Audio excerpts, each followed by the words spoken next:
for $159 per month, or get a low $149 per month lease on the 2017 Sentra. Tonight, several breaking stories. The FBI this evening now disputing the story from the White House. The head of the FBI now saying they told the White House 4 times about Rob Porter's past. Porter resigning after allegations of domestic violence. Also breaking tonight, the dramatic rescues unfolding right now. More than a dozen climbers stranded, one climber falling hundreds of feet. CPR now being performed on the mountain. The horror, an 8-year-old kidnapped at Walmart, later killed. Tonight, the moment, the child's mother facing down the suspect in court. This evening, the women at Applebee's told to pay the bill and leave immediately. What they were accused of doing the day before, but they weren't there. Tonight, Applebee's firing 3 workers. Was it a runaway SUV? The driver who called 911 saying he could not stop, speeds up to 100 miles per hour. Tonight, the car maker's response.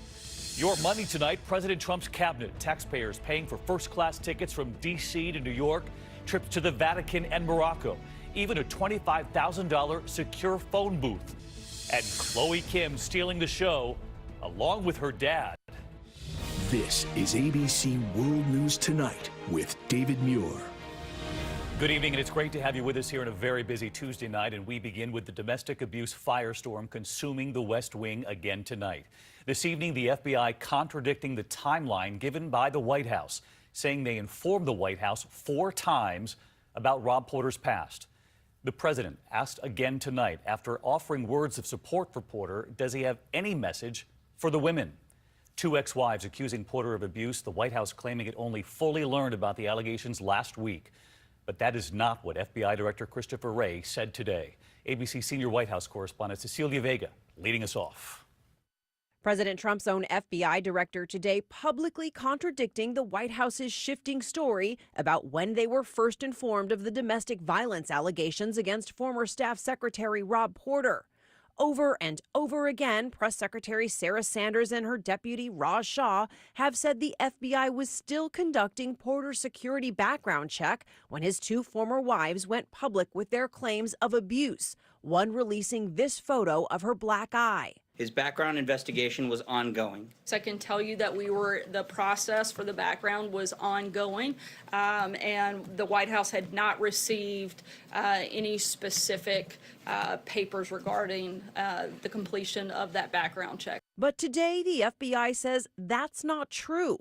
In a stunning moment on Capitol Hill, FBI Director Christopher Wray told the Senate Intelligence Committee his agents actually gave the White House reports on Porter 4 times, as far back as last spring. The FBI submitted a partial report on the investigation in question in March, and then a completed background investigation in late July. Wray says the Bureau sent the White House more information in November and closed the investigation into Porter last month. Facing repeated questions about the contradiction, today White House aides blamed a little-known office, the White House Personnel Security Office. There's multiple groups here. The White House Personnel Security Office, which is staffed by career officials, may have received information, but they had not completed their process and made a recommendation to the White House for adjudication. None of this has quieted the firestorm engulfing Chief of Staff John Kelly. Despite the FBI now saying they gave the White House those 4 reports on Porter, when the story first broke, he praised Porter as a man of true integrity and honor. Is the White House still maintaining that John Kelly really had no idea about these allegations of domestic abuse until this story broke? I can only give you the best information that I have, and that's my understanding. The White House press secretary now acknowledges they could have handled the Porter scandal better. But Kelly tells the Wall Street Journal he wouldn't have handled the situation any differently, saying, quote, "It was all done right." The president himself had wished Porter well, saying Porter maintains his innocence. But today, still no message to the women, despite our repeated attempts to ask. Mr. President, do you believe Rob Porter's ex-wives? Mr. President? Does the president believe the women? Again, the president takes all of these accusations very seriously. He believes in due process. Above everything else, he supports the victims of any type of violence and certainly would condemn any violence against anyone. But we still haven't heard him say that himself. The cameras were in front of him today. and he Again, the didn't say it. president dictated to me specifically that comment yesterday, which I read out to you guys. So let's get to Cecilia Vega live at the White House again tonight. And Cecilia, as we've been reporting since late last week here, Rob Porter was working with a temporary security clearance. You've been asking why there are so many in the White House, more than a year into this administration, working with temporary clearance, Jared Kushner among them. And today, the president's own director of national intelligence sounding the alarm about this very issue. The access has to be limited in terms of the kind of information they can be in a position to receive or not receive. So, Cecilia, you've been pressing the White House. Do they have any explanation tonight why so many are on a temporary clearance? This is a question they are still this many days in, David, refusing to answer. Sarah Sanders did say today that they are just following a process set by past administrations. I've got to tell you, we spent the day here working the phones, talking to people in past administrations. Many of them tell us it would be unheard of for this many aides this close to the president to still not have a permanent security clearance a year into the first term. All right, Cecilia Vega on this story again tonight. Meantime, there was something else today from the leaders of America's top intelligence agencies. Today, sounding the alarm, going so far as to say the U.S. is under attack by the Russians who meddled in the 2016 election and who are about to do it all over again. ABC's Chief Justice correspondent Pierre Thomas was at the hearing.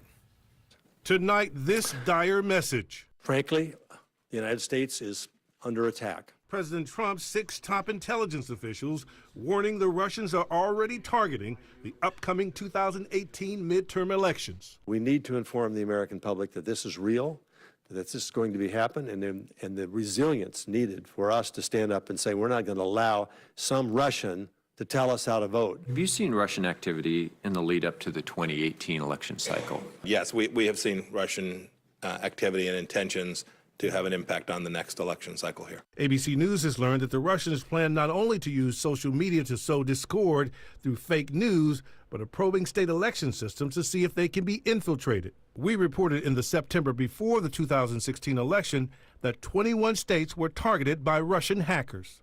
And this stark assessment from the Republican chairman of the Senate Intelligence Committee. But we've seen some activity at state elected officials that were attempts electronically to search those individuals. So we assume that there's still the intent. Some senators criticizing President Trump, who recently said this. Could very well have been Russia, but I think it could well have been other countries, and I won't be specific, but I think a lot of people interfere. We cannot confront this threat, which is a serious one, with a whole of government response when the leader of the government continues to deny that it exists. It's remarkable that you've got all the leaders of the intelligence community, yet you still don't have the President of the United States acknowledging the level of this threat. You want to hear more from him? We've all been waiting a long time. All right, so let's get to Pierre Thomas with us live tonight as well. And Pierre, there were pointed questions today about exactly who is in charge of this effort to combat Russian interference. Is any one agency overseeing this, protecting the U.S.? David, all the agencies say they are doing their part, but tonight it appears no single intelligence or law enforcement agency is in charge of responding to the Russian cyber threat. David? Pierre Thomas, our thanks to you. We turn now to the dramatic mountain rescues playing out in the West at this hour. Authorities say one climber falling 700 feet on Mount Hood, several others trapped, others performing CPR until rescuers can arrive. Another group of climbers stranded nearby, and ABC's Kana Whitworth with the images coming in right now. Tonight, a daring rescue attempt playing out on the top of Oregon's highest peak, Mount Hood. 2 climbers waving blankets and jackets signaling for help. Another performing chest compressions on a climber that had fallen some 700 feet. The situation turning even more desperate as they shield the injured climber from falling rocks and snow. I was a report from one of the persons involved in the climbing that quote was, it was like a bowling alley. A medic rappelling down to the climbers, airlifting him to the hospital. At the same time, another rescue of a second group stranded on the other side. One of them injured as well. Climbers telling us today they faced increasingly treacherous conditions. the ice was just really bad. I saw a lot of people up ahead struggling that started earlier on, and yeah, just decided to turn back. David, it's a race against time. The sheriff's office saying they are desperate to get everyone off that mountain because they're expecting a snowstorm to move in tonight. David? All right, Kana Whitworth, thank you. Next tonight, the emotional courtroom scene in Florida playing out today. The mother facing down the defendant accused of brutally abducting and then killing her 8-year-old daughter from a Walmart. The medical examiner today breaking down while showing autopsy photos. Here's ABC's Steve Osunsami. The details surrounding the rape and murder of 8-year-old Cherish Periwinkle are so disturbing. Even the medical examiner today was fighting tears in court. I'm sorry, I have to take a break. Can I just have like 5 minutes?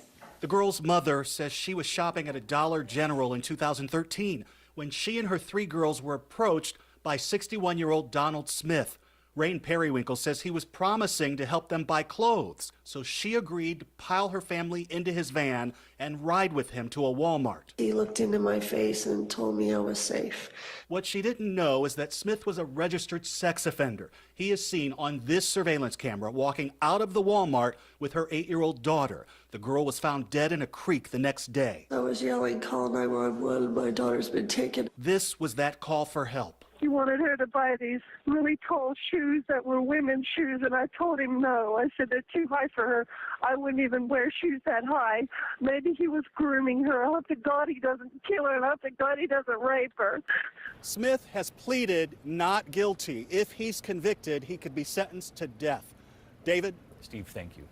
We're going to turn next tonight to your money. Members of President Trump's cabinet under fire again for racking up huge travel bills, and you're paying for it. EPA Chief Scott Pruitt spending thousands of dollars on first-class flights, claiming it's for security reasons. Pruitt reportedly spotted flying first class between Washington, D.C. and Boston just this morning. There were also flights to Morocco, to Rome, and a $25,000 secure phone booth for the office. ABC's Mary Bruce tonight getting answers on your money. With his high-flying lifestyle under scrutiny today, the EPA chief